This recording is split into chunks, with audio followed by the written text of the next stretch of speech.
You are live. So welcome everyone to this meeting, March 20th meeting of the New York State Commission on Ethics and Lobbying in Government.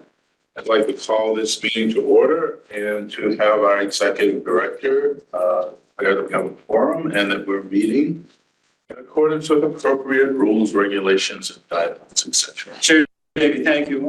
Let me state that this meeting is being held pursuant to and in accordance with the provisions of the state's open meetings law, Public Officers Law, Part 7, and Executive Law, Section 94. The New York State Conference Center is based at 25 Beaver Street in Manhattan, as well as the Commission's conference room at its offices in Albany at 540 Broadway, are both open to the public during public session, and public session is also being live streamed, and a link can be found on the Commission's website at ethics.ny.gov.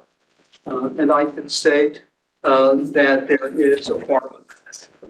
Excellent, thank you. We have two sets of minutes to approve. First one's under tab 8 on the February 10th meeting. Is there a motion to approve those minutes? So, Commissioner Ayers, is there a second? Second. Commissioner James, thank you. Any additions, any corrections? Yes. I like to point you to page 5. First part. The first section. Really states with confirm the application and provided feedback. What you did say was that we were aware and that we were scheduled to meet to discuss it. And to discuss as a that's not the existing nothing to discuss. So we'll make that correction. Are there any other? Although I wasn't here, I did read the minutes, and on page 3 and the last line of the full paragraph, I think the word should be were and not we. Somebody else might have pointed that out. Any other? Albany, anything? All right, hearing none, all those in favor of approving the minutes as amended, please say aye. Aye. Those opposed, no. I have it. One abstention. The motion carries. February 28th, it's pretty brief. Under tab D.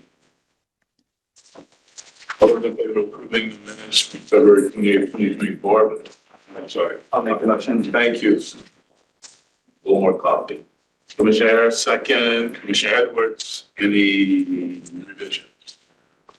Commissioner Nicholson. Just point out that Commissioner COELIG and I stated in our email last night pointed out a correction. What was that correction? I could read, I'm not advocating it.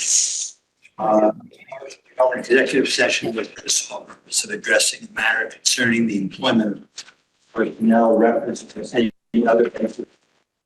Hitting the motion and the text of the motion is, I believe, unnecessary. Yes, sir. We'll give it to our scribe here. Are we ready to vote on this motion with that change? Assuming our attorney, JC, is in agreement with it? Yeah, okay. All those in favor of approving the minutes from February 28th with the as amended, say aye. Aye. No, no. We're having a hard time understanding all of you. It's coming through very garbled. Muffled. Like the volume's loud enough, but we can't understand what you're saying. Where are the mics? Are they in the ceiling? Mics are in the ceiling. Yeah, they're on. I think we can do. You just have to speak up, I think. Mike should be on. Is it just that we're quiet or we need to, or is it garbled? It's garbled. It's not that you're quiet, it's that you're garbled. That's.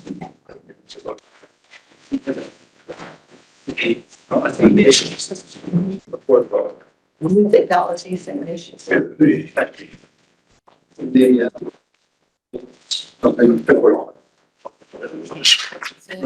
Can't hear anything he's saying. Is this any better? We can hear you, but I don't, like, we can't hear Sandy or when the commissioners speak. Okay, so I guess we just need to speak louder. Thank you. Is it better when we point our voices towards the ceiling? Yes, yes. Supplication. All right. Yeah, close that. Aren't you trying to put people in the audience? Let me try this, because I have the point once again on the minutes. It's not affected by the vote, the February 2021 minutes. At page 10, staff did go back to the recording of the meeting. And we did confirm that the vote on that vote had one extension. And the extension was Commissioner Caraballo. So I just want to make that. Which Yeah, one? the minutes are as stated from the February 21 meeting. But No, I would not abstain on the February 20. According to the video. According to the video you did, Chair Davy called the vote at 701. Is this the vote about whether we can speak? I don't know what about. Yes. So it was on. I voted no and she abstained. Commissioner Edwards, if Commissioner Edwards abstained, it was not reflected in the vote. The vote was called as 701. And Commissioner Caraballo, your hand is up for the abstention. And there was no, and Commissioner Edwards, if you had meant to vote no or abstain, that wasn't reflected in the vote. We checked the video. Yeah. So I was like, I don't see anybody's hands moving. So Commissioner Caraballo, so your Maybe hand. mine was on the tail end of the no and it got counted as the abstention because I I think you- voted no, because I was very, and I explained why I voted no.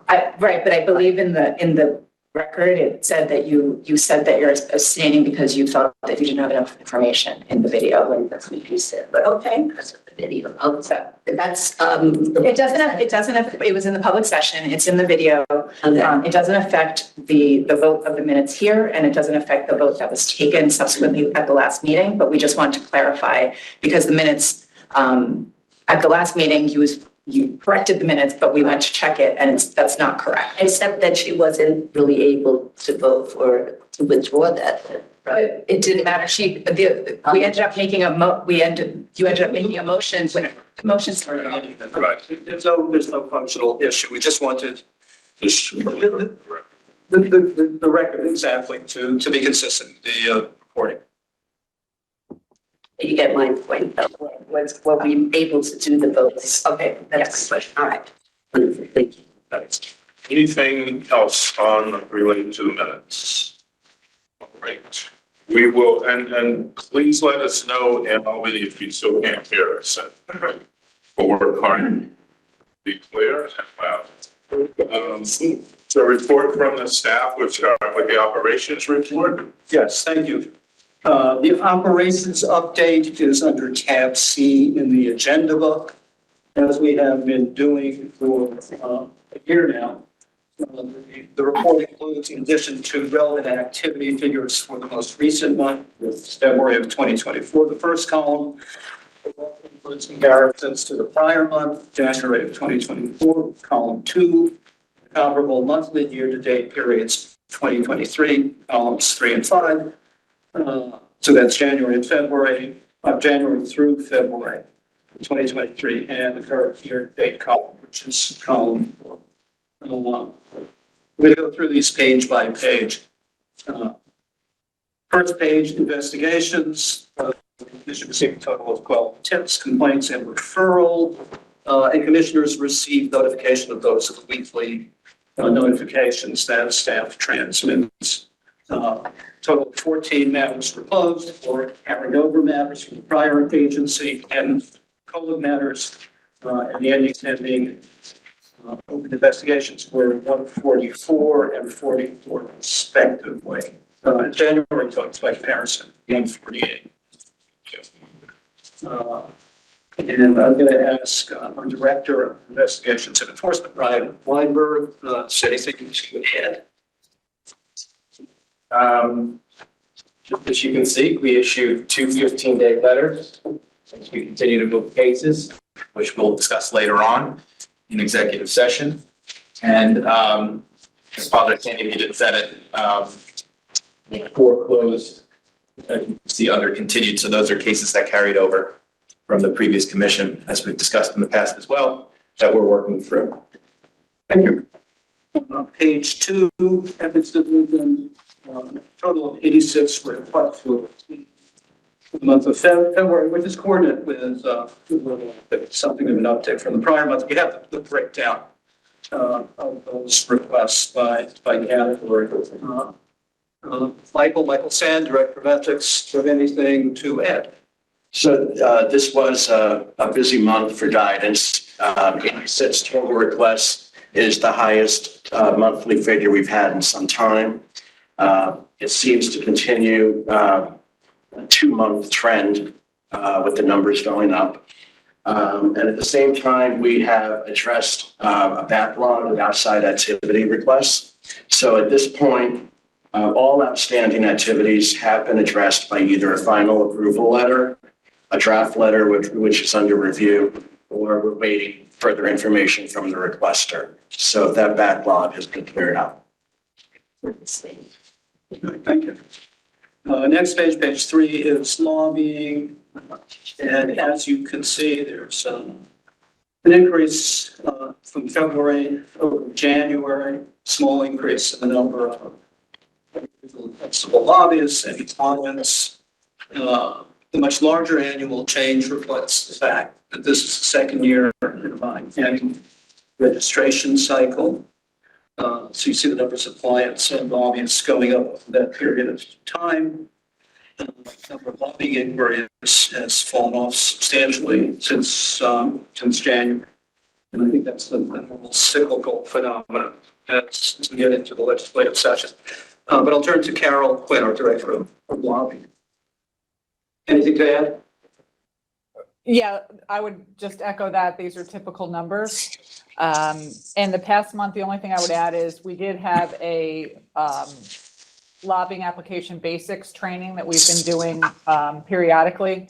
We had that on February 27th, and that was assisting filers with bi-monthly reports and how to file them. We also just recently passed a bi-monthly reporting deadline. That was the 15th. So staff is reviewing a new influx of bi-monthly reports that just came in. And then obviously we'll be discussing this later, but we've been working on draft regulations as well. Thank you. Next page, page 4, or FDS, financial disclosure statements, statistics. You'll see that a series of failure to file notices were issued 393. Were issued once. The number of outstanding filings at this point, 351, which means that from the time those notices went out the first time to the end of the month, we had the outstanding filings. A fair number of filings had taken place, and if we were to do the statistics again, see that even more taking place. That's the staff. There's a 15-day waiting period after the notices come out. Staff begins division by division, entity by entity, reaching out to filers directly to them to get their filings in. If they don't, within the appropriate period of time, the notice delinquency issued 142 of those were issued. Those are posted on our website. There are notifications not only to the delinquent filers, but also to their ethics officers and the principals in their agencies. We see the number of requests for exemptions or deletions with respect to FDS filings. I'm going to ask Melinda. Melinda, is there anything to our Deputy Director of Financial Disclosure Statements? Anything to add for the month? Yes. Good morning, everyone. I just wanted to update you with regards to the failed to files that we issued on February 28th. As of this morning, 278 have been resolved, complied with the filing, and we have an outstanding 115 left on that list.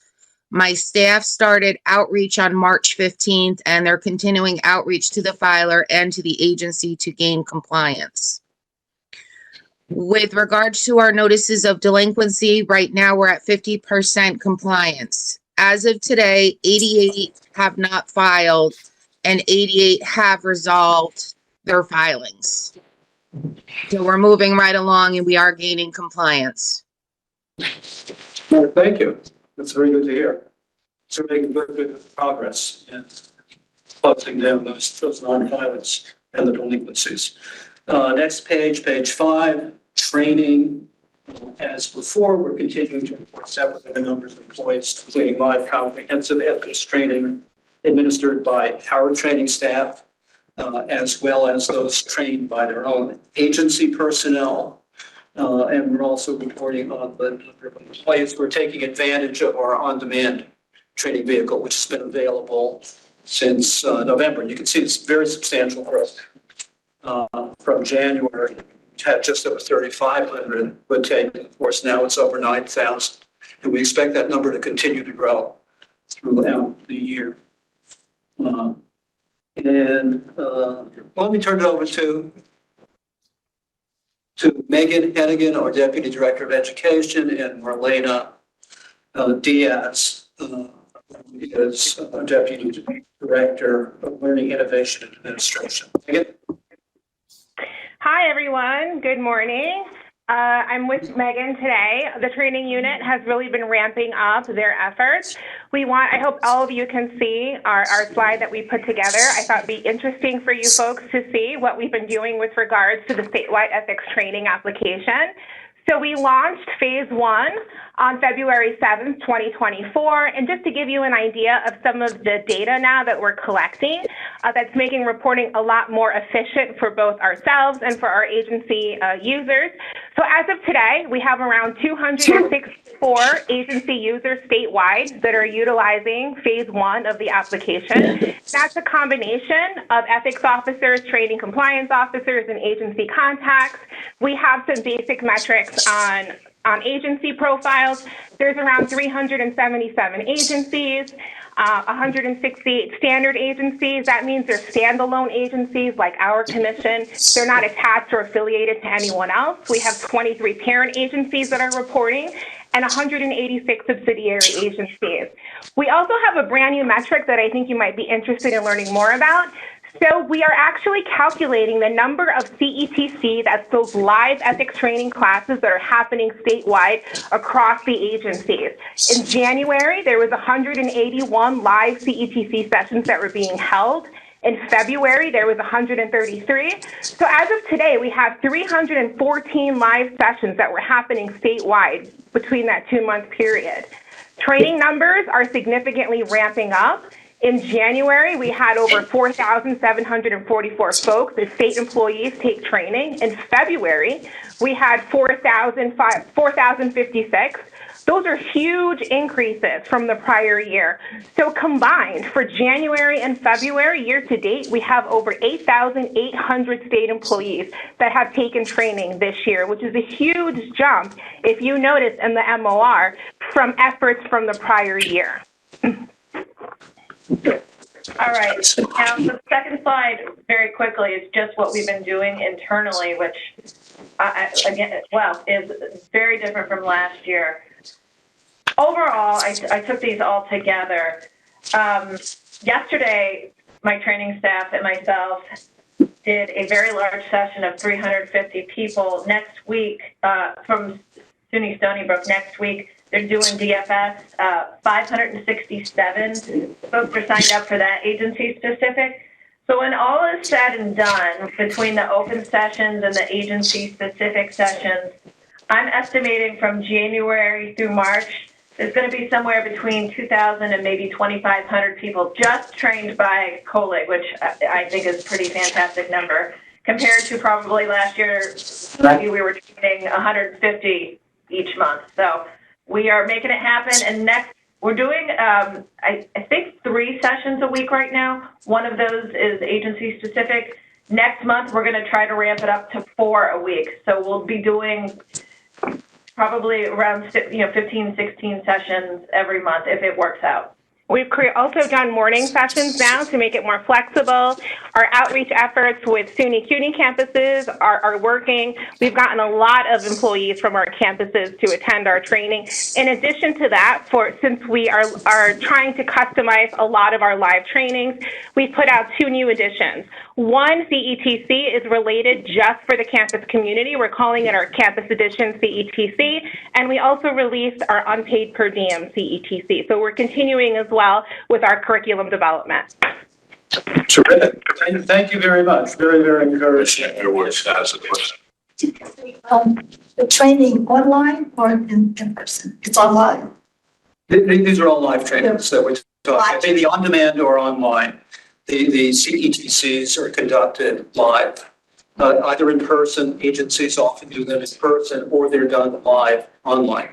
So when you say fully staffed, that includes the in-house staff? That's our in-house training staff designing classes for anyone in the state who needs training. What's the average class size?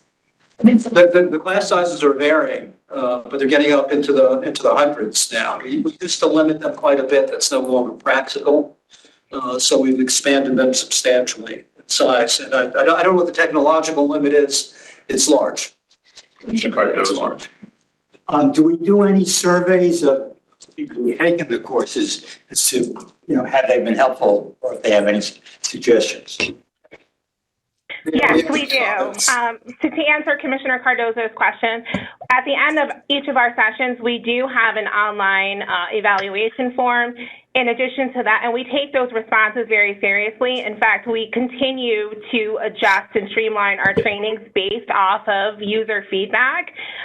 We also, Megan has put together actually a survey where she's surveying our ethics officers and our training staff, getting more information on that. We actually had a preliminary meeting this morning regarding it, so that we have been assigning our training staff on ways that they can improve the training based off of, again, feedback from our agency users, as well as those from our state employees that attend training directly with us.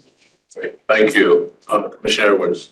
Thank you. Do you have overall feedback on the survey?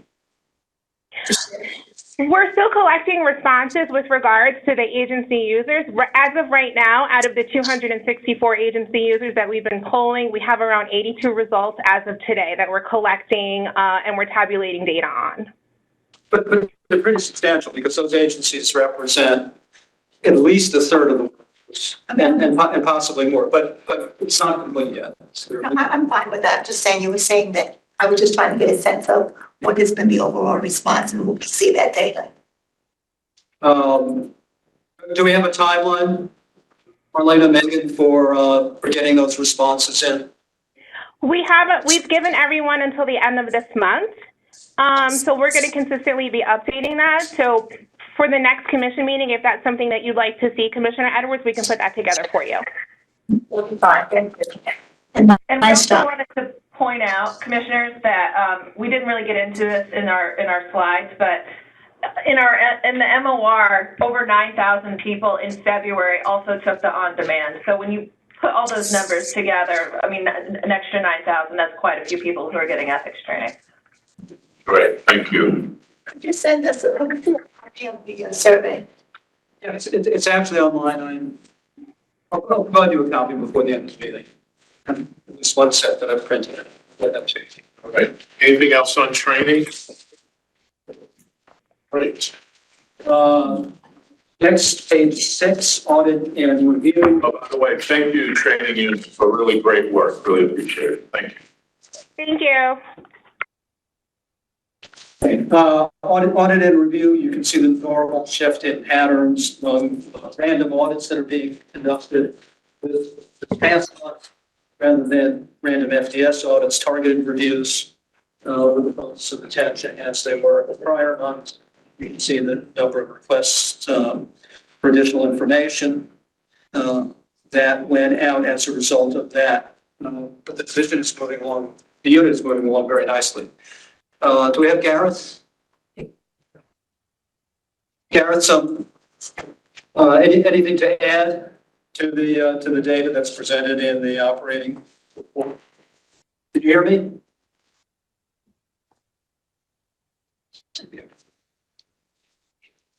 I don't see Gareth on at the bottom. I did see. Oh, you did? He's Oh. on our screen. He doesn't appear to be muted, but I don't see his microphone either, so he may have audio. Can you hear me, Judge? Yeah. Can you hear me? Yes. We can hear you now. Are you hearing me, Judge? Okay, great, Yes. great. Yeah, I just gonna mention that some of the numbers that are low or the numbers that are zero, typically month over month, when you guys see that is because we go through a cyclical sort of schedule for our reviews. So, like for instance, the random review numbers that are zero or very low for this month or in the prior month is because we've finished all the random reviews that we have on our list or predefined list that we get from our statistician, and then we've moved on to targeted reviews. So that's why, for example, you would see random reviews conducted or letters sent being zero for a particular month, is because we've exhausted that list and we've moved on to targeted reviews. So now the targeted numbers are going to be much higher than they were last month or prior months when we were doing random reviews. So that's just an explanation in general for the numbers that you guys see there. Thank you. Thank you. Thank you. And the numbers year to year are relatively constant. Gareth would like to increase the number both, particularly of audits, and we're looking at augmenting the staff, and he has some new organizational ideas in mind that we're hoping to implement in the coming months to augment that staff and actually increase the number that historically the agency the way of audits and reviews. Thank you, Gareth.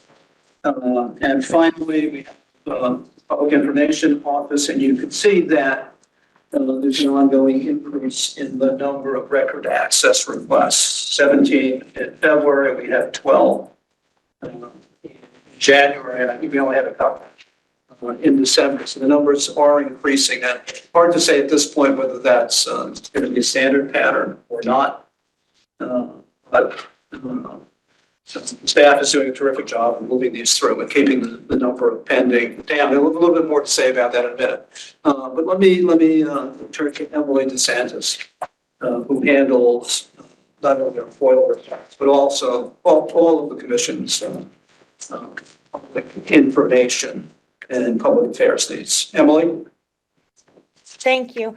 I just want to mention, you'll see that we've started including the total number of pages that we release. And this month we had a significant amount of pages released, over 20,000. And that was the release of all the Section 166 forms that we got out and now are also available to anybody who requests them via email and on our SharePoint site. The one other point I want to make is that we have a new member of our FOIL team. Lisa Levy has joined as our counsel, consulting with our FOIL team to help us make sure we're doing everything we need to get FOIL out. So I just wanted to welcome Lisa to the team.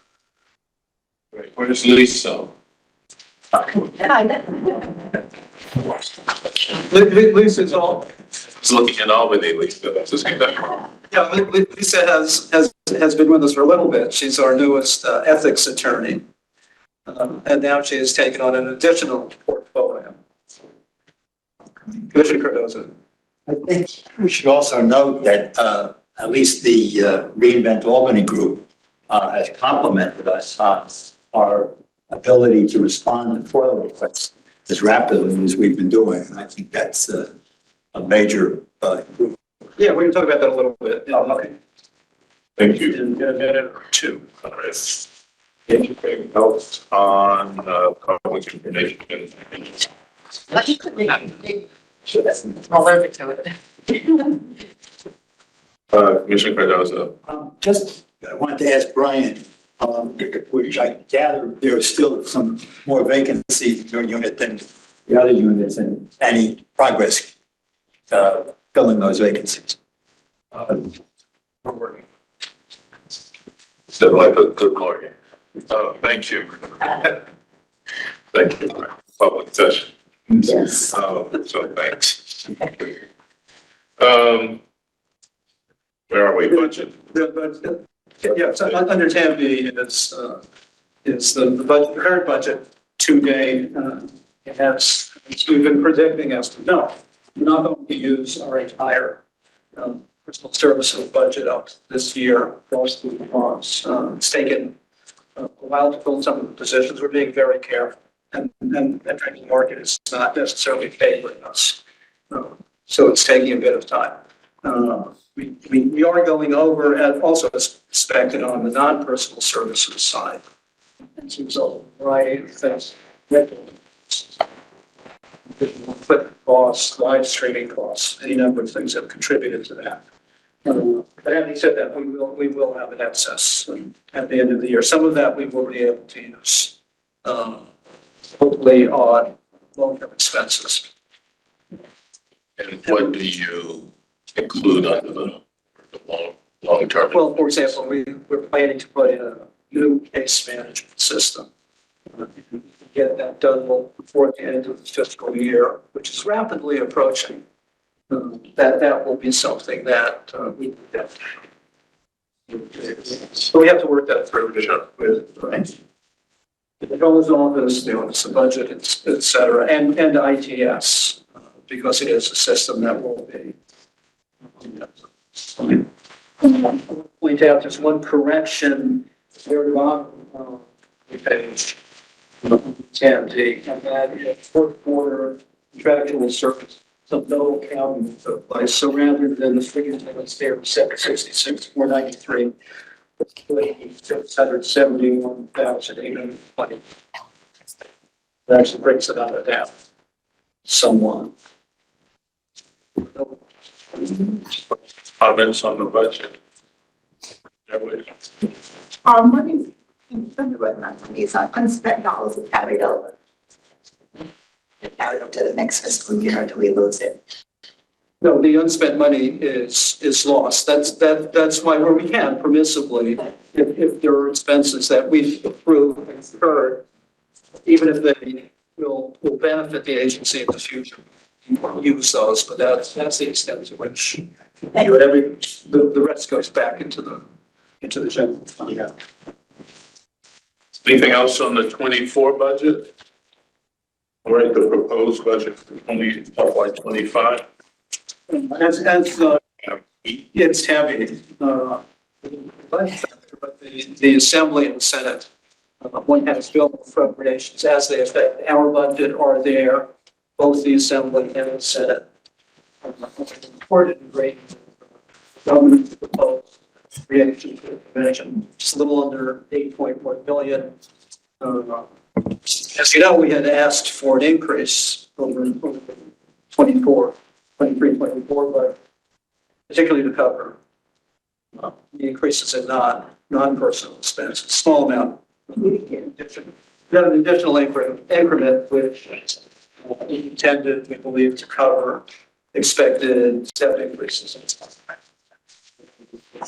There was in the Senate bill, there was a proposal that would affect lobby registration, filings, and reporting, and I presumably intended to affect filing fees with respect to 501c3s. And for the most part, just moving the threshold to currently $5,000 for reporting requirements to $10,000. And the same threshold would apply with respect to filing fees, presumably for those entities. It may have a broader impact in terms of exemptions that currently exist when lobbyists are filing for entities that are not expected to be spending in excess of $5,000 during the coming year. The registrations have to be made if the lobbyist has to register because their book of business is greater than $5,000. But for clients, for $5,000 threshold cannot be breached, they don't pay the $200 filing fee. This would raise that threshold to $10,000 for 501c3s, but eliminating the exemption for all other entities. And we pointed that out to to the chamber and to DOB. Mr. Cardozo.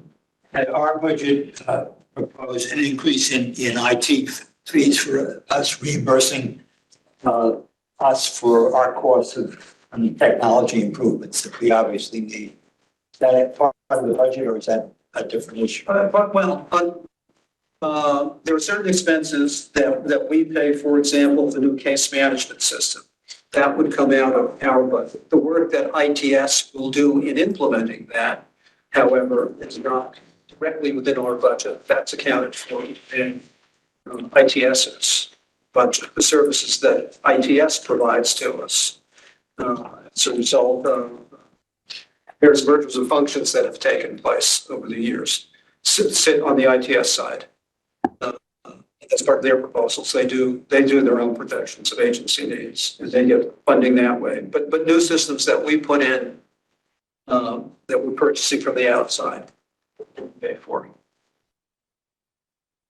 And I should say, not for the current budget, but probably in succeeding years, we will be seeking to add improvements, for example, to the financial disclosure system.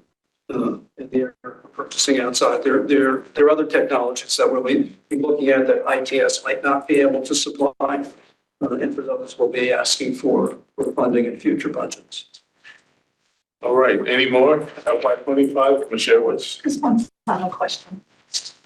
I know that the monies that we collect from the fees and penalties, but we'll direct back to the treasurer. Yeah, to the federal fund, correct.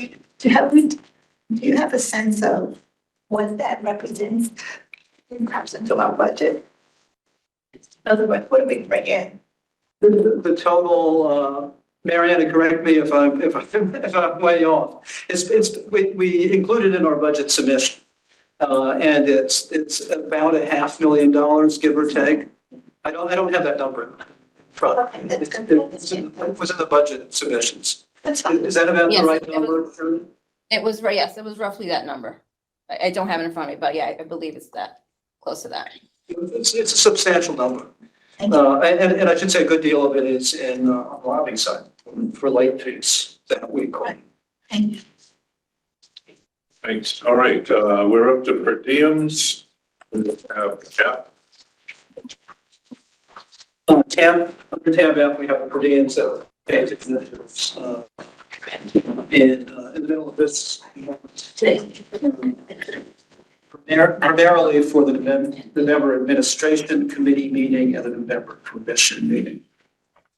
And the variations that you see depend on attendance at the committee meeting and the length of time commissioners were present for those meetings.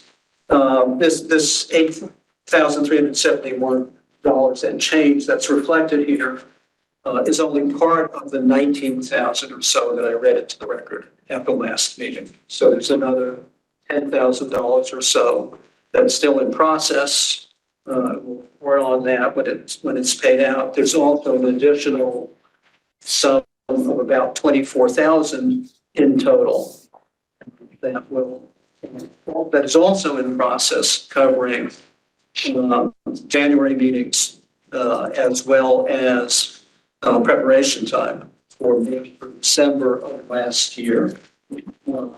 And that should be paid out before the next meeting. So we'll when it's actually paid, we'll report those figures out, but it totals about another 24,000 plus another 10,000 or so. So there's about $35,000 in commissioner per diems that are complete, but should be paid out in the coming months. Any comments on per diems, questions? All right, Reinvent oil report and staff, Reinvent Albany for report. Yeah, Commissioner Cardozo anticipated this a couple of minutes ago. We were very pleased. Reinvent Albany did survey 6 state agencies and their response times in responding to FOIL requests. And the Board of Elections, which in my experience has FOIL requests coming in for routine things like voting lists and the like, all the things. And voting records, those sorts of things are obtained by FOIL requests. So they're a little faster than we are, but we're faster than everyone else who was surveyed. So it's a real testament to how well Emily and her group have been working to move through these FOIL requests. We're not the fastest. There was one ahead of us, like, Board of Elections. the one Yeah. going to be that back there. Well, I mean, I know from work that I've done in the past that, if you do election work, you're interested in elections, the way you obtain information from the Board of Elections, where it's not available online, where it's not downloadable online, is you do that by FOIL request. And elections are fast moving entities, so they are equipped to move very quickly. A big word of congratulations to Emily and her team. Very much appreciate your hardworking commitment to making sure that there's ultimate transparency how we do our business here, particularly getting this information out as requested by members of the public. Thank you. Thank you. I just want to Emily, add do you have one any- note. Yeah.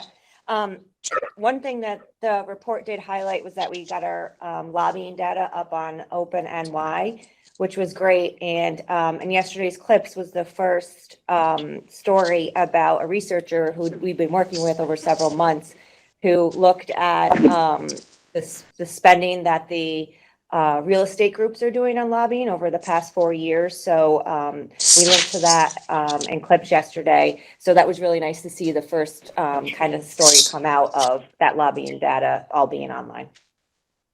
Great. Thank you. Thanks again. Any other comments here? Michelle. Thanks, and share everybody's congratulations. I'm just curious about Emily or Sandy, your reactions to the recommendations for COELIG in the report. The first one I gather, which has to do with proactively publishing financial disclosure forms, is something we think there's a statutory change needed for. But I was curious about your reaction to the other ones. Well, let me say, I also gathered that the fourth recommendation, which has to do with Section 166 forms, I think that's already in the works to try to digitize that data. Sorry, what? Done. Hey, all right. So we're already done with it. Well, we've digitized it. Where we have to do some legislative work, perhaps, is figuring out how agencies. We are not the primary recipients of the 166. We're the collection point after the agencies have collected it. Right. So there's a technological question as to how agencies can have those who appear or others in front of them fill out these forms electronically. That would be terrific from our perspective, just have a direct electronic feed. Sure. Right. But we have that same technology of all the other issue when we don't control the agencies. So there are 11 agencies. It's not the 386 that we're dealing with for training. So it's a contained universe, but there are quite a few steps. But again, Emily and her group has done a great job in digitizing what we do gain, which comes in a variety of formats. And so the other two were better educate the public about data on the public search query, or is open data and ensure that FOIL logs are complete and consistent. So I can comment on those two if you want, Sandy. We implemented number 3 right away. That was just like a small thing on the FOIL log that they requested to see, and just clarifying whether it says no records or no, it was a denial for a certain reason. So that's already been implemented, and we are continually updating, letting the public know about the data that's on the public search query. That's an ongoing effort, and also on our Open NY data. So we've been doing social media on that. It's been in our newsletters. So we are continuing that on an ongoing basis. And in addition, the lobbying group has been conducting training courses from time to time. They did a big one for media about a year ago or later, Carol.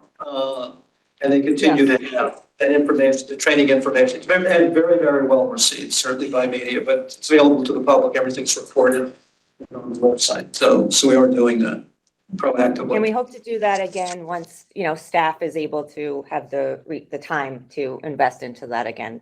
So we are hoping to do that again. Hey, thank you so much. And for whatever it's worth, I'd love to sit in on that training so I can learn more about it if that's possible. Whenever. Sure, yeah. The next live session. Yeah, and the past sessions are all recorded on our website. Okay, great. Thanks so much. All right, anything else here? All right, thanks again to Emily and her team.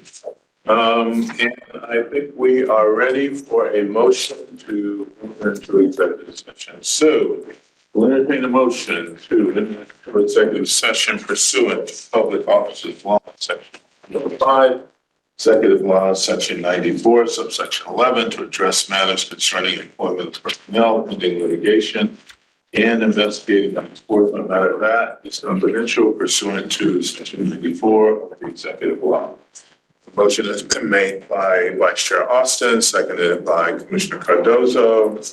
Any discussion? All those ready to move into executive session, please say aye. Aye. All those opposed, no. Abstentions, ayes have it, motion's passed. We are in executive session.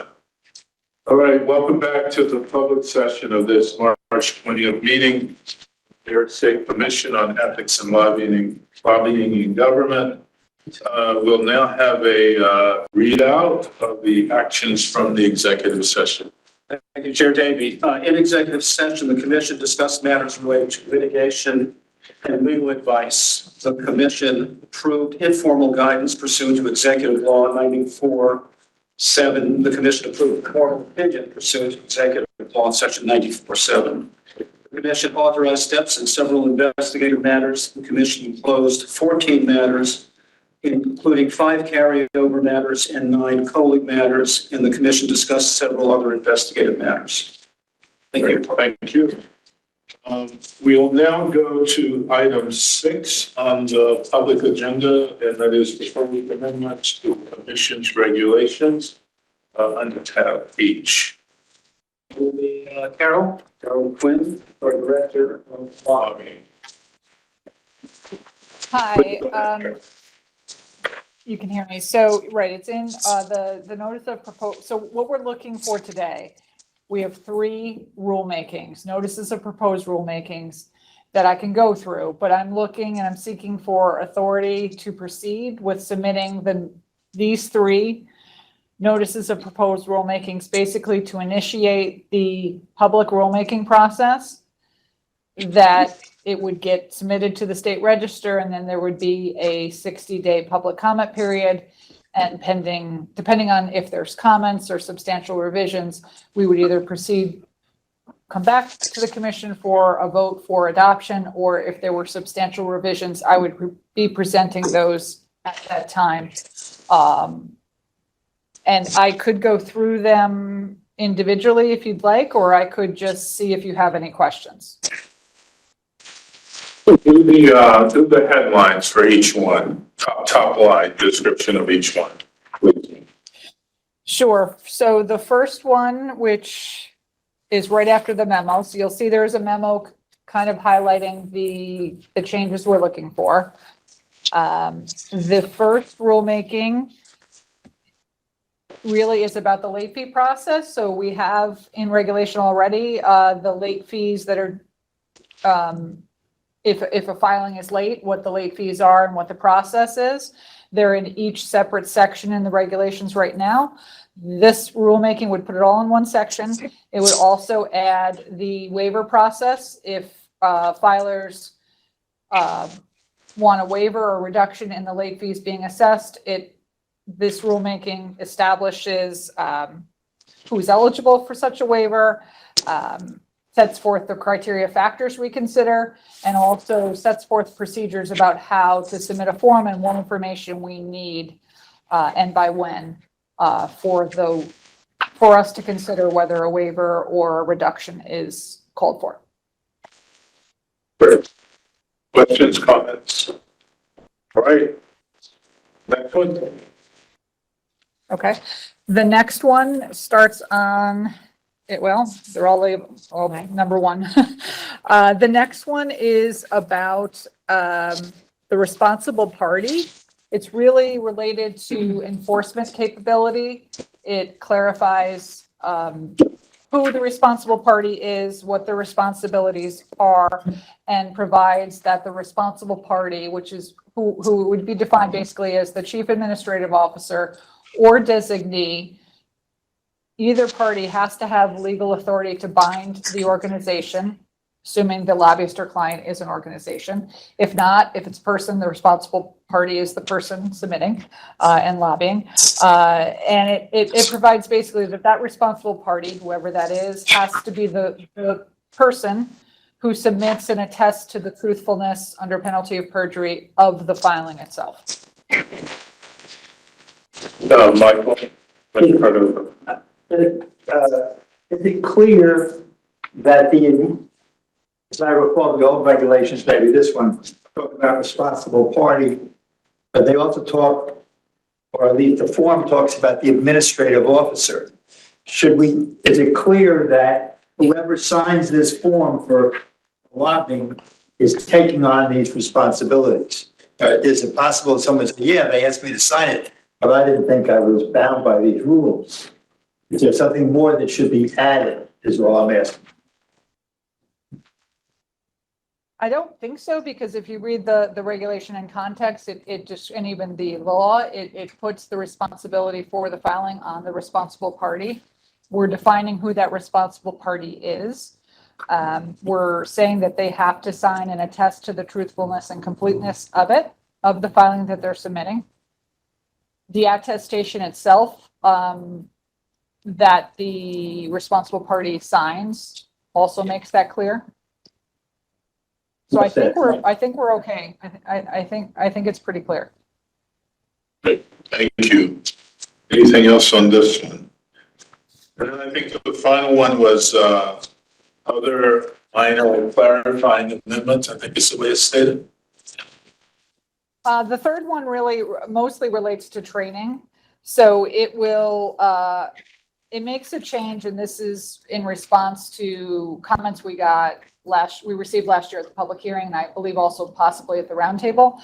So this would change the certification of the online so lobbyists and clients now have to take this online ethics training. And so this would make a change and allow the responsible party of an organization. So if it's a lobbyist, it could be the lobbying firm, or if it's an organization, a client organization, it would be the CAO or designee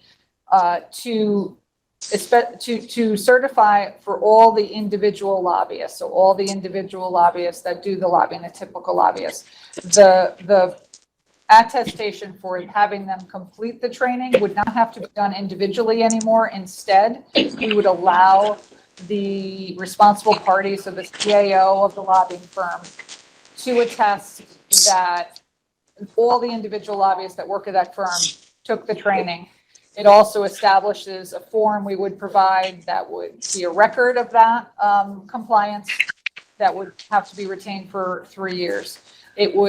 And so it really addresses a problem that a lot of filers had last year in remembering their password, figuring out how to get into the ny.gov, and basically just attesting to their compliance. The only other thing this does is it makes a clarification on coalitions as well.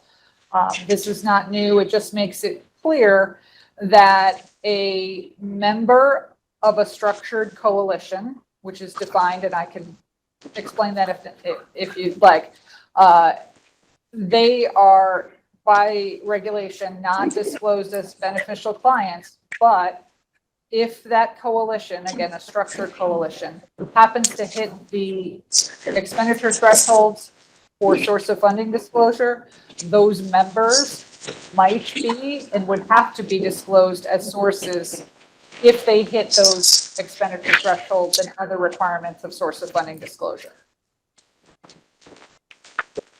Questions, comments? I'm not sure if this was in this that we're looking at, but is the e-filing requirement in this? No, we're trying to pursue that through a legislative proposal at this time. And secondly, okay, so then the training and typeface don't matter, the attestation. When we're talking about somebody contacting the agency regarding the late fees, is the time told during that time period? The penalties? So a late fee is based on submission of the filing. So there are filing deadlines. But as soon as a filer submits the filing, it's based on that date, that submission date. So if they submit waivers or if they don't pay right away, the late fee is the same because it's based on the submission date. Okay. And you have something, I'm just curious, you have to file before 5 o'clock when you're filing stuff with this agency? Is there a time frame or is it until like midnight of the day? It's midnight. It was up there. And then, like in situations where, for example, people can't get in touch with us. I mean, of course, if we know they can't get in touch with us, and we respond appropriately. But let's say they're saying they contacted the commission before the filing deadline. I guess they just have to show proof of that. Is that how that would work? And I'm saying, and they weren't able to get in touch with anyone. I'm sorry. Is this if they're having trouble with? Is this if they're having a technical problem with the lobby application, or are you asking if they're having a question? Yeah, no, I'm sorry. I didn't mean to talk on top of you. I did see that part addressed. It's fine. I'm sure there's a way to show that you were trying to contact and you couldn't get through. Those are all my questions, Dave. Right. Do you need any action from us on this? Director Quinn? Yes. I would need a vote on each of the 3 proposals. You could I guess you could vote all at once for all 3, or you could do it separately. And again, I'd be looking for a vote to proceed with submission of the notice of proposed rulemakings to the state register to begin the rulemaking process. All right. Vice Chair Austin's making the motion for all 3 to begin the rulemaking process. I finish up a rulemaking process. Commissioner Cardozo has seconded. Do we have any more discussion? Already. All those in favor of the motion, please say aye. Aye. All those opposed, no. Ayes have it. Motion's carried. Thank you. Great. Next item. Thank you. Thank you. Is number 8, legislative agenda item for the 2025 legislative session. We're at 7. I'm sorry, wait, 7. Election law, section 94, review process. Is that going to be? This is under tab. It's under tab I. Yes. This is a proposal from staff for an approach to that process, which is called for by section 94. The proposal for comprehensive review of the commission's regulations, those that were in effect when ECRA became operative, as well as a review of advisory opinions, predecessor ethics agencies, including JCO, OP, the Temporary Lobbying Commission, and of the LEC. The review is to address the consistency of the regulations and advisory opinions among each other, and with ECRA, as well as the effectiveness of the existing laws, regulations, guidance, and ethics enforcement structure. We did include this language in our notice, first notice of annual hearing,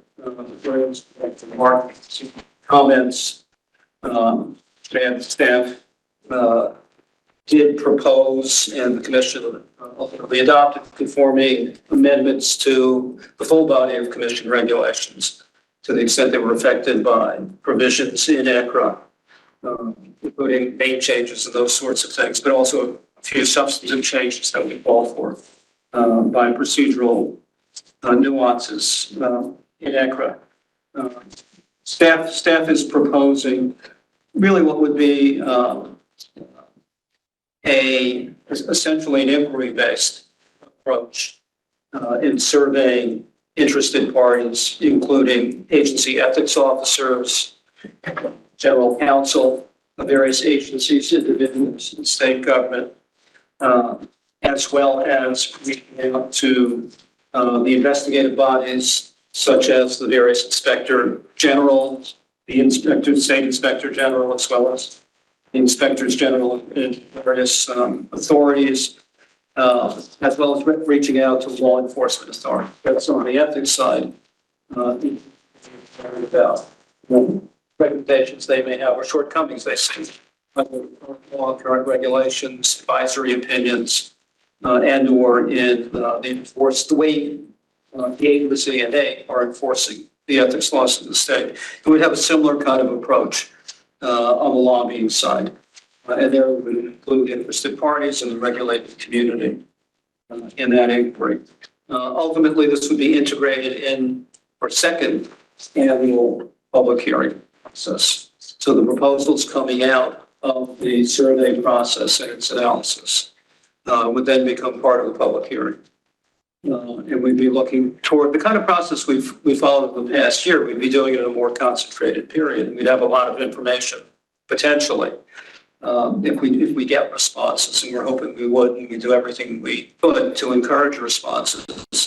And probably culminating in a process similar to the roundtable process we had, and ultimately feeding into perhaps further legislative proposals, perhaps regulatory changes, and possibly changes to or reconsideration of some advisory opinions. I should say that staff last year undertook a very extensive review of all the advisory opinions. There are hundreds of them on the ethics side, and the few advisory opinions on the lobbying side that are outside of the lobbying regulations that kind of antedate that, and looked at those and made some recommendations for advisory opinions to be revisited.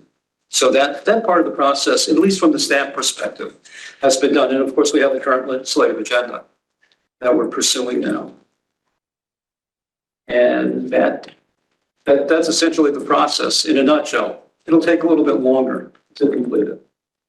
So comments, Michael, and Commissioner Cardozo, then Commissioner James. Is the efforts to do this, it's just all going to be staff, or, because I gather from some other document I read that in the past, there was an outside group that was assisting us. We're just going to depend upon staff, which has proven to me over and over again, they're capable of doing just about anything.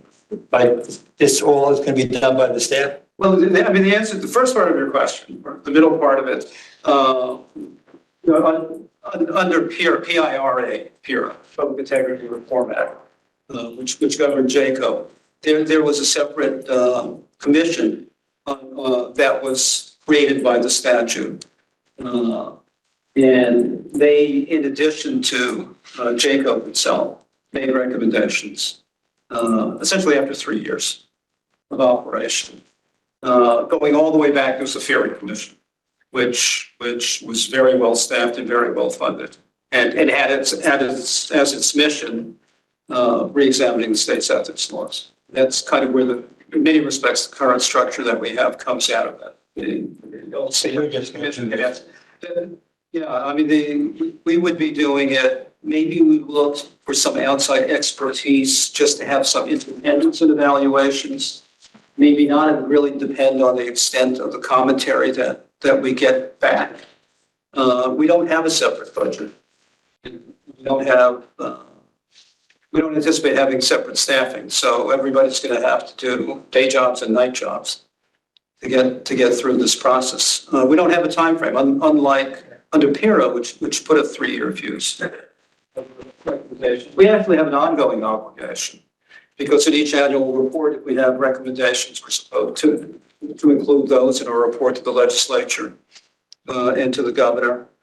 And the annual public hearing process also, the report from that is to include legislative proposals. So this is kind of in addition to that, if we approach it as an independent process. I think Commissioner James is next. Yeah. So with respect to the advisory opinions, the staff has identified, as this report indicates, opinions which may need to be modified, or some that maybe need to be withdrawn, or some should be revisited. We need to have some sort of schedule to approve them. We would. Michael Sand and Megan Vitello have prepared. Mike, do you have Michael, do you have this was previously distributed. It's incredibly comprehensive. So, in terms of, if you mean a written schedule, that divides up all of the advisory opinions and it identifies those. No. In terms of a time frame, yeah, we don't have, the statute doesn't prescribe the time frame. No, but I think we were directed to review all the opinions. I just think we ought to come up with a time frame for actually conducting having the commission either approve or modify in line with staff or in disagreement with staff what their recommendation. And our proposal, as we previously mentioned, is to move the annual public hearing. By default, we've kind of done that to the fall. At October, possibly November, for the public hearing, at which time we would vet proposals. We would have to decide at that point whether we want to have a follow-up roundtable if that's necessary at that point. And the culmination of that would be, the idea would be to come out of that process, let's see how extensive it is. We're looking at getting this done. In theory, it may be too ambitious before the next legislative session begins. But that's not what I'm talking about. I'm talking about the advisory opinions, which we were directed to review and determine whether they should remain in effect or whether they should be modified. Yes. I think Michael has prepared a lengthy list, but I think the commission needs to go over those and make an assessment as to whether we want to approve the staff recommendations. That's all. So I'm asking if we need a time frame for that.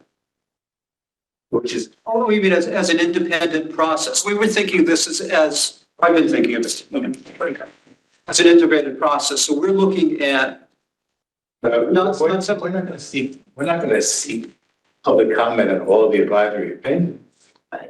I think those advisory opinions were made by JCO or its predecessor agencies, and we have to decide now whether we want to endorse them or change them without public input. No, I suppose we could do it. No, I wasn't thinking that. But from my perspective, no, it would be an integrated process. We would be looking at the statute that we have. We would look at the regulations that we have. We would look at our mission. And the purpose of the advisory opinions is really to flesh out the statutory framework. If we think something's not working within that framework, we would have to look at whether do we need to change the statute. We could conclude, for example, the advisory opinion is correct in its interpretation of the statute. The problem is some aspect of the POL 74. We need another provision, or we need an amendment of some subdivision in 74 3. Or there's some refinement of the outside activity limitations that should be statutory rather than residing in advisory opinions. Or we want to change Part 932, and that will necessarily obviate some of the regulations. I don't see it as not an integrated process. I think we really have to look at those pieces together. I don't think the advisory opinions, unless we're going to leave the law and the regulations unchanged, I don't think looking at the advisory opinions independently makes sense as such. We could go through the advisory opinion, and Michael has the analysis there. So they're all summarized and the links exist on the website. So it is possible to do that. We could do a workshop working through them. And we might conclude that that's where you want to start. Yeah, I think having the commissioners go through and hear the staff and their recommendations on those advisory opinions as a first step would be wise. And then subsequent to that, if those advisory opinions are going to result in recommendations for changes in legislation or other regulations, then those become then the public comment process becomes part of promoting those changes, as it would do any legislation that we would recommend or reg changes that we would also recommend. But bottom line is, I agree with Commissioner James. I think we should start with the commissioners reviewing staff's recommendations on those opinions. Yeah, well, we previously circulated. Yeah, but we did not have a formal or full discussion, and I think that's what we. Right.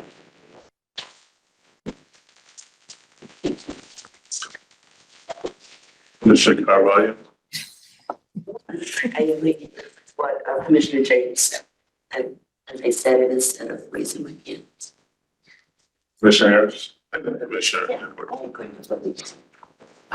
You said, Commissioner James. I wanted to add, this my comments on the advisory panel consultant.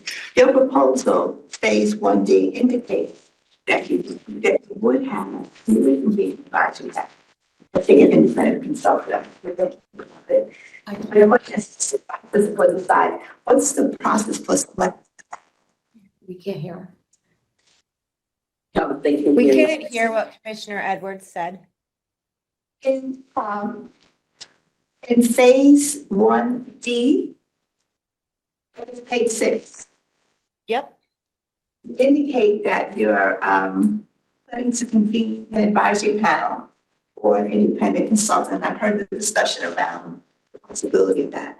I think my question is, what is the process for selecting the panel? Who would these people be?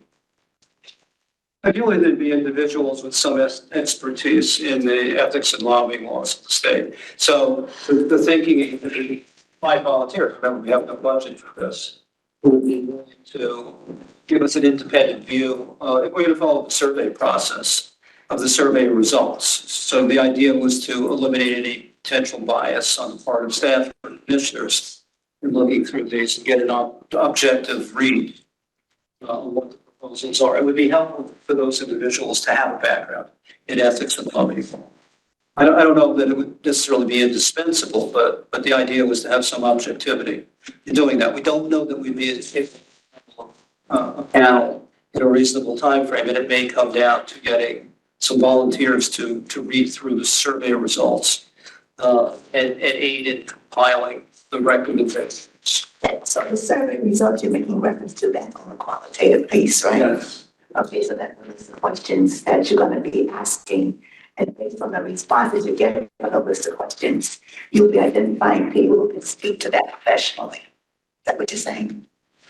Ideally, we could speak to it professionally, or at least to bring some objectivity to the analysis.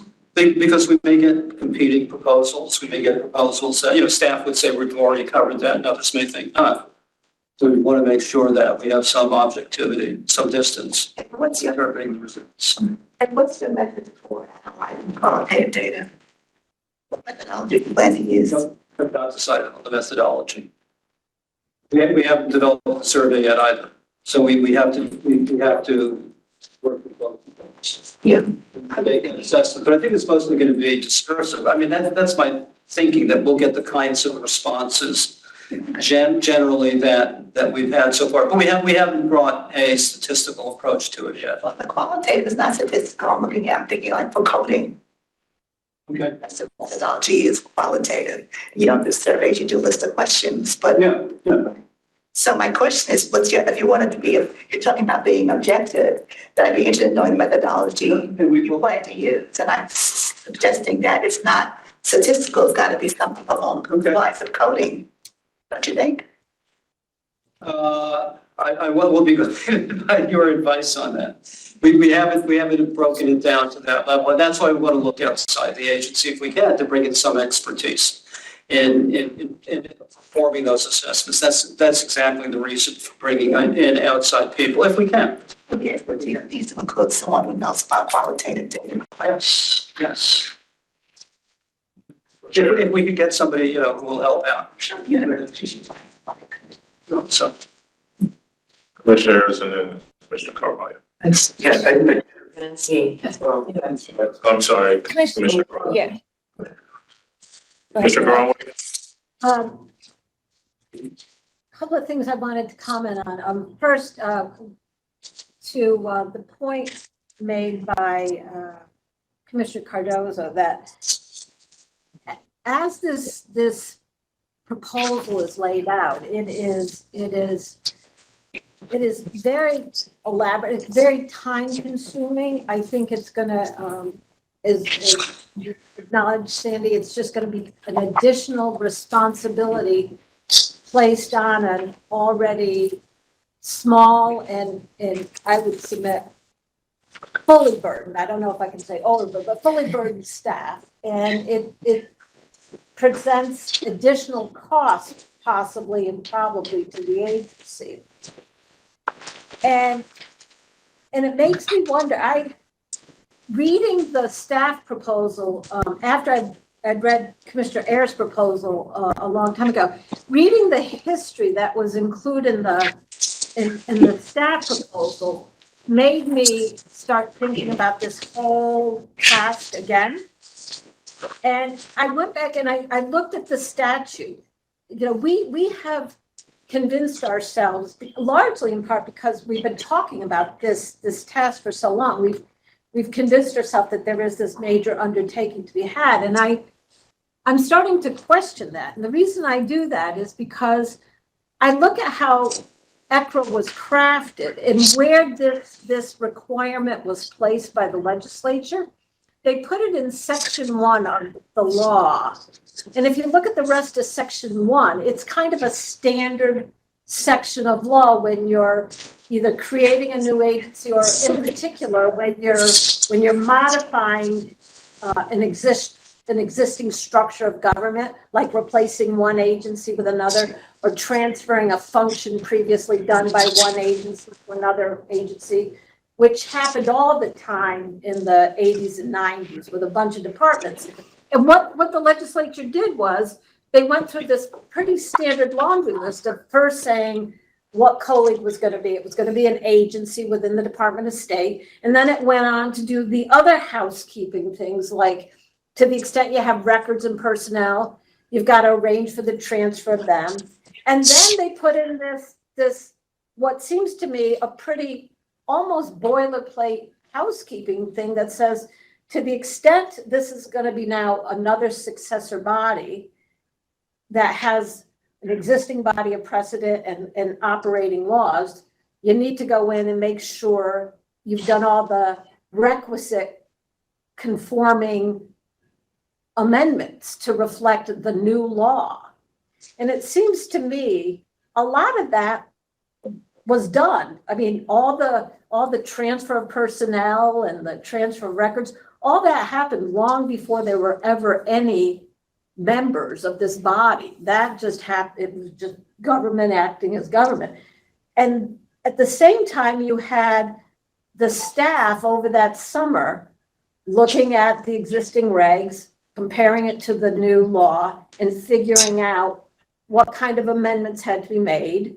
And we basically, I think we have now seen virtually all of the affected regs have come before us to make the necessary changes like the substantive changes, not just the names of the agency, but that investigations can now be initiated by staff and other really material changes. That all happened. And so to the extent we think there's more work to be done there, I'm not sure I know what it is.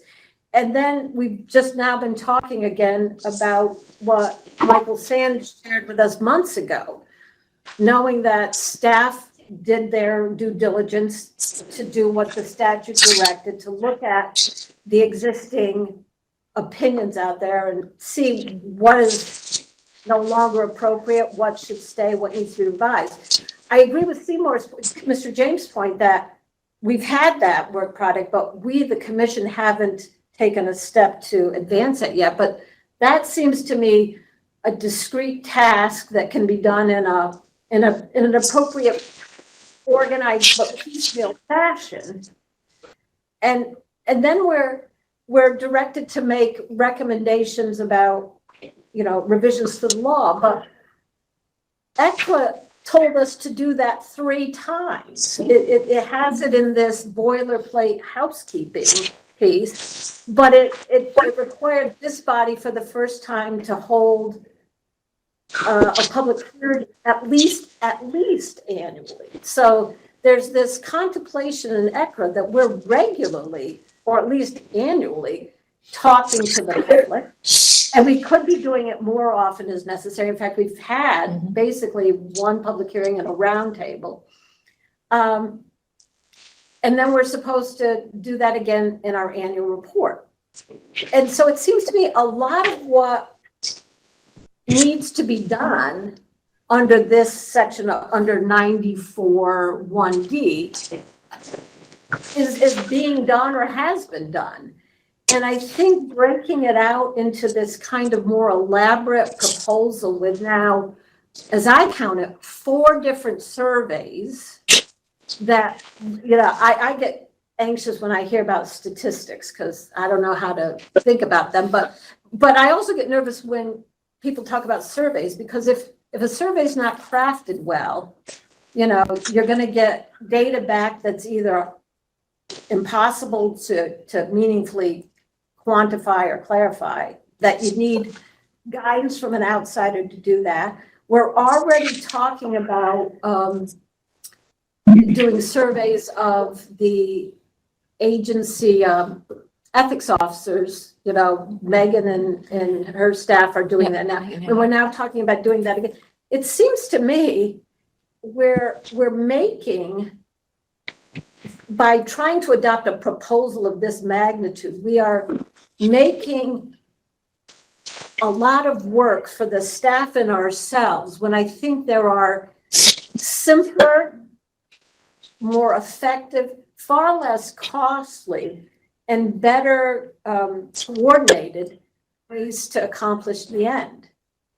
And I know it's late in the day to be thinking this, because we have been envisioning this conversation for a long time, but it's looking at this memo, comparing the language of the current law to other laws that had similar but different, materially different provisions.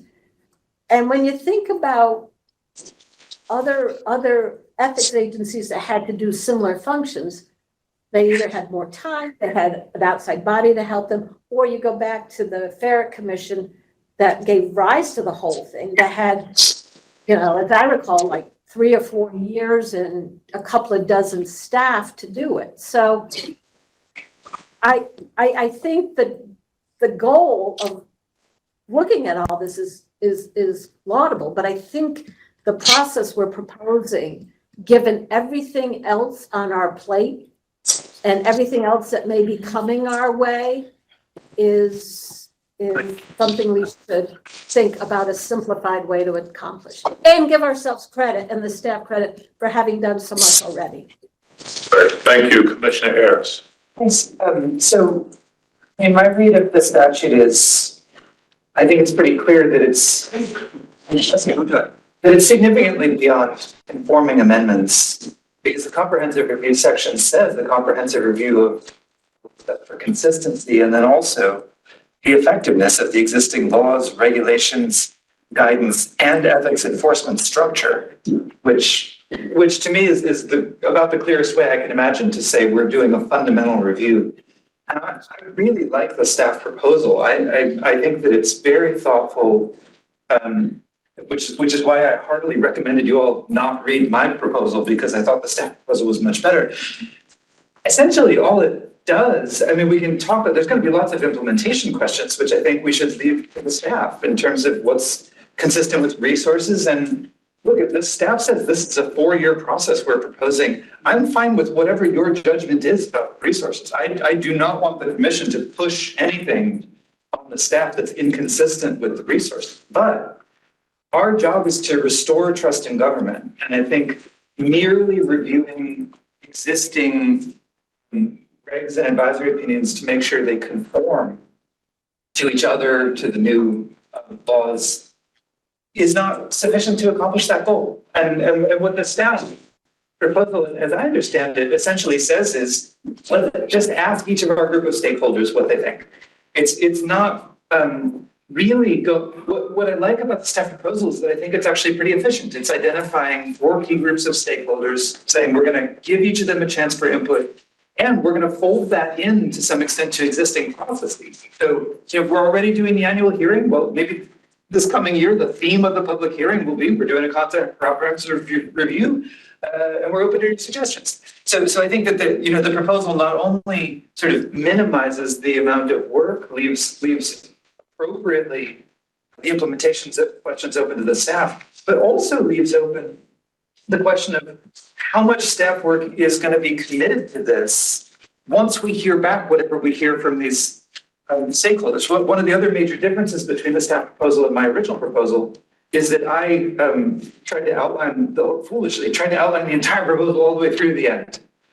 And that doesn't work because it may be that what we hear is lots of people have some big, a group of stakeholders has some big questions about this area of our regs, so we're going to arrange to look into that. Or not.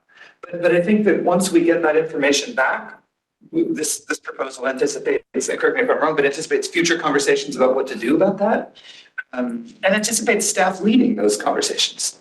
So, to me, this is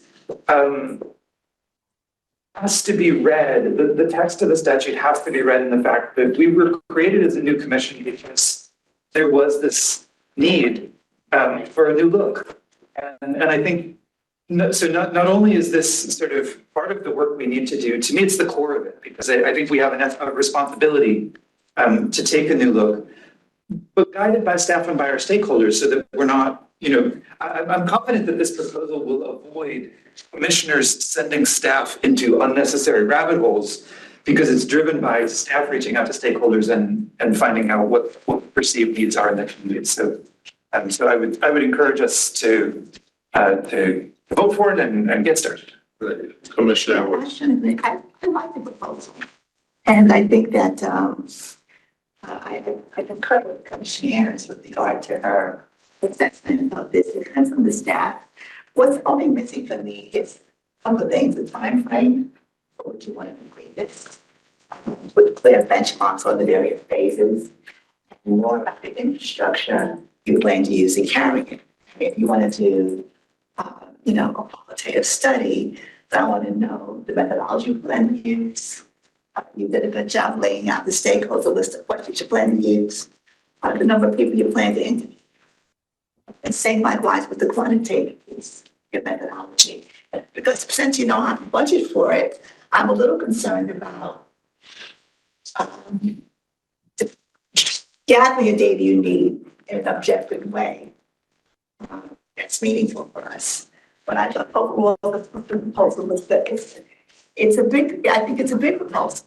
I mean, it's a lot of work, especially a lot of data piece. But if that's the way you want to go, and I want to see the timetable around it, and I support the idea. Other comments? So do we need a motion to approve the proposal that the staff has put before us for this comprehensive administrative review? Okay, thank you, Commissioner Ayers and Commissioner Edwards. Before we vote on this, don't we need to fill in, answer the questions that Claudia just answered? Shouldn't we put in this document that it will be done by X date and, phase 1, phase 2, and the other details? At the moment, it's a very abstract concept. Maybe what we can do is amend the motion to ask staff as a next step to come back to us with a timetable and then to answer at least begin to answer some of the questions that you've raised, Commissioner Edwards, about sort of methodologies, et cetera, for how we're going to approach this, as well as a timetable that includes the issue that Commissioner James raised, and that is looking at the current opinions and getting staff's recommendations on how we should view, understand, and act, if at all, on any of those existing opinions. I accept that as a friendly amendment to my motion. If that's to be recorded in the. What was that? Recording, so that. So, okay, good. Good. Are we ready to vote? All those in favor of the motion as amended, please say aye. Aye. Opposed, no. That's one no, and that's Commissioner Groenewegen. Any abstentions? All right, so it passes 7-1-0. Thank you. Thank you all. Thank you. All right, what's next here? This is just my. I don't think I have meetings and I'm going to be able to be trusted to it. So on number 8, the legislative agenda item, number 9, governance. So we're going to have. Eight, okay, so we didn't do it. Nothing. Yeah. This is next year's legislative. All right. Yes. Proposed amendment to. That's great. So if we want to move it to the next meeting, I know we're running out of time. Whatever the chair wants to do. Something to go with. So we'll hold it over to the next meeting. Okay. And then we will have a discussion about governance structure for for the commission itself. I think that should also be held over until we can have additional conversations about that. Any objection there? All right. So, yes. Attachment J will postpone to the next meeting. That's correct. And then the discussion about governance for postponing to a future. Because we have some conversations we need to have. Read, all right. Is there any new or other business before this body? Hearing none. Oh, I'm sorry. I just wanted to apologize to Commissioner Carvalho. No insult was intended. And also you do need to, I yield to my colleague, Commissioner Ayers, you do need 2/3 to call the question. Hilariously, 2/3 is less than 6, which is what we otherwise need. We will clear. We need the same number anyway. We will clear that matter up. Never mind on the second point. Okay. All right. Is there a motion to adjourn? I'll move. Is there a second? All right. First, let me thank, as always, the staff for your amazing and for the ways in which you are serving the people of New York. Let me thank the people of New York who tuned in today. God bless you. And then let me thank my fellow commissioners for all of their hard work and dedication to this effort. With that, all those in favor of adjourning, please say aye. Aye. Opposed, no. Ayes have it. We are adjourned. Thank you all.